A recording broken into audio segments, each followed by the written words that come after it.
Hello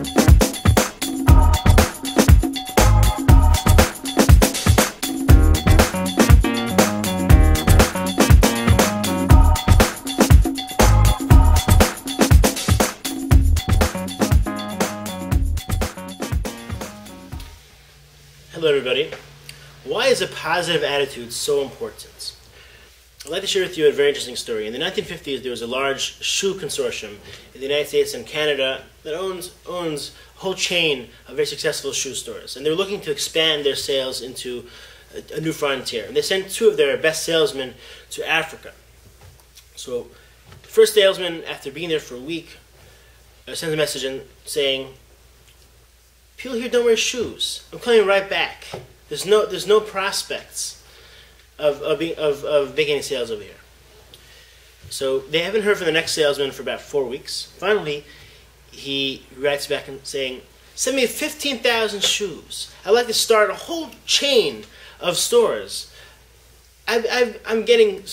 There's so much opportunity here. This place is filled with opportunity. No one here has any shoes yet." So the point of the story is that our attitudes, the way we look at things, can have diametric consequences. We can see one situation seeing it as an opportunity, or the exact same situation one can see it as a failure. We find the same idea in this week's Torah portion, Parashat Shelach.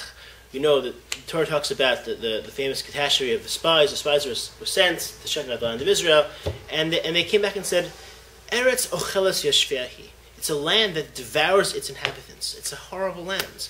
And Rashi quotes the Medrash, which says that they saw that the inhabitants were burying their dead. There was a plague, and apparently they were so busy burying their dead, and they were mourning, and they were so preoccupied with their mourning and their burying that they were unable to notice these 12 spies spying out the lands. So they said it's a land that devours its inhabitants. The truth is, though, that plague, Rashi says, was sent by God in order for them to be able to sneak in without being noticed. We know that later on when Yeshua and Pinchas, two spies were sent in, the two spies were sent in a little while later, 40 years later, they were noticed and they were hunted down. They were hunted down with tremendous dedication. And we get here, 12 spies come in, they're totally unnoticed.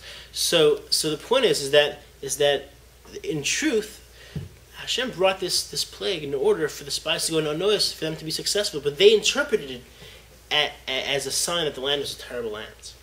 The truth is, says Rabbi Yaakov Kanievsky, really they should have noticed that this plague was an anomaly, because if it was a land that devours its inhabitants, a land that's filled with plagues, the country wouldn't have been so disrupted. You know, the plague happens all the time, so big deal. It would have been barely noticed. The fact that people were so preoccupied with their mourning and their funerals made it seem like this is an unusual situation. Therefore, they should have seen it as a great opportunity. Wow, what a wonderful opportunity! People now are preoccupied. We can be successful.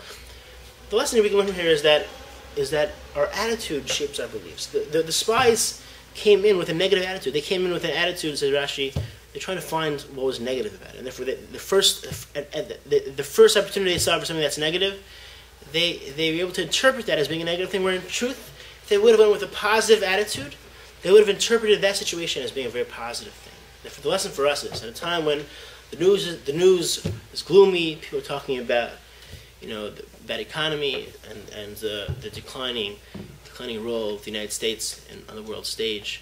It all depends on our attitude. If we look at situations with a positive attitude, with an upbeat attitude, that can shape our entire perspective and our belief system. Have a wonderful Shabbos.